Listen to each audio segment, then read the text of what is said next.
Hello friends! Today we're going to discuss the Trinity, and the questions I had about the doctrine as I studied it.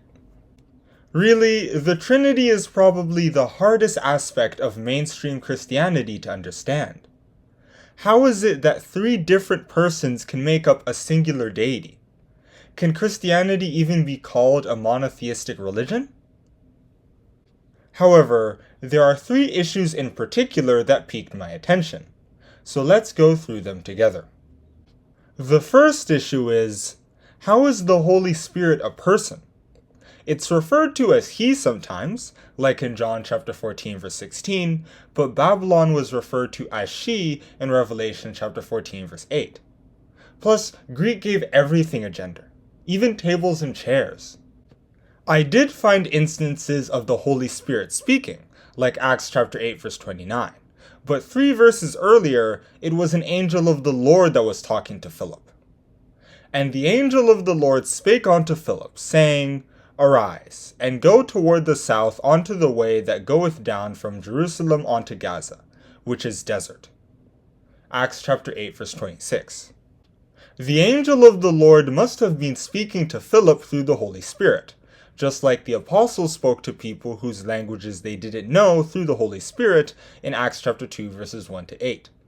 Also, it was the psalmist who wrote Psalms chapter 95 verses 7 to 11 through the Holy Spirit, and not the Holy Spirit itself, as was said in Hebrews chapter 3 verses 7 to 11. I think the Holy Spirit is just a tool God can manipulate.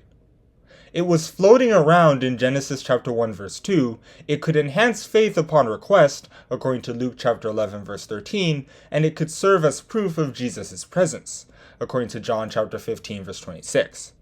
But I don't think the Bible was implying that it was a whole person.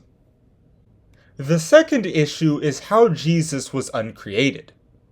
If Jesus was the beginning of the creation of God, according to Revelation chapter 3 verse 14, doesn't that mean he was part of the creation of God?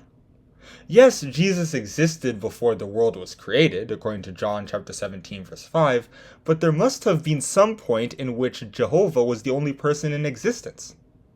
Isaiah told us, Ye are my witnesses, saith the Lord, and my servant whom I have chosen, that ye may know and believe me, and understand that I am he. Before me there was no God formed, neither shall there be after me. Isaiah chapter 43 verse 10. I'd say God created Jesus to be a vessel through which everything else would be created. As Paul said to the Colossians, For by him were all things created, that are in heaven and that are in earth, visible and invisible, whether they be thrones or dominions or principalities or powers. All things were created by him and for him.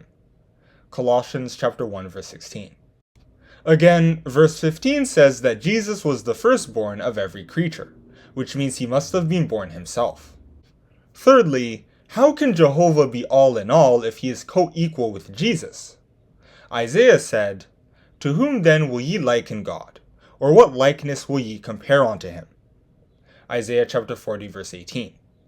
The Jews believed that Jesus' message violated this declaration, according to John chapter 5 verse 18, but that was just what they thought. That wasn't what Jesus meant with some of his statements. For example, it's true that he said that I and my Father are one in John chapter 10 verse 30. But he also hoped that his disciples would be one with him and one with Jehovah, in John chapter 17 verse 21. If we interpret this verse to be referring to unity of purpose, since the disciples can't be considered divine, then why can't we interpret John chapter 10 verse 30 as also referring to unity of purpose? Those are just the puzzles I had about the Trinity, which made me take a more unitarian position. But if you have a Trinitarian belief system that manages to tackle some of these questions, I'd love to hear your thoughts in the comment section below. With that, God bless you, and goodbye!